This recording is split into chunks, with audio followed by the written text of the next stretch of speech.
மத்திய நிதியமைச்சர் நிர்மலா சீதாராமன் ஹோட்டல் உரிமையாளரை விடுதிக்கு வரவழைத்து மன்னிப்பு கேட்க வைத்தது அராஜகத்தின் உச்சம் என்று குற்றம் சாட்டியுள்ள தமிழ்நாடு காங்கிரஸ் கமிட்டியின் தலைவர் செல்வ பெருந்தகை அன்னபூர்ணா ஹோட்டல் உரிமையாளரிடம் மத்திய அமைச்சர் மன்னிப்பு கேட்க வேண்டும் என வலியுறுத்தியுள்ளார்.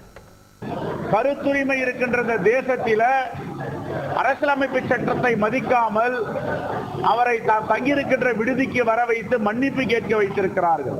எவ்வளவு பெரிய கொடுமை, எவ்வளவு பெரிய பாசிசம், வெறுப்பு அரசியல். மன்னிப்பு கேட்பது, மன்னிப்பு கேட்க வைப்பது பாஜகவாரால் இது வாடிக்கை. ஆனால் அதை மன்னிப்பு கேட்டதை வீடியோ பதிவு செய்து பொதுவெளியில வெளியிடுகிறார்களே, எவ்வளவு பெரிய அநாகரிகம், அநாகரிகத்தின் உச்சம். பாஜகவை RSS சார்ந்தவர்கள் தொடர்ந்து இதை செய்து கொண்டிருக்கிறார்கள். ஆனால் இந்திய அரசியலமைப்பு சட்டத்தின் மீது நம்பிக்கை வைத்து ரகசிய காப்பு பதவி பிரமாணம் செய்து கொண்ட நிதித்துறை அமைச்சர் இதை செய்யலாமா? இதுதான் காங்கிரஸ் பேரியக்கத்துடைய கேள்வி.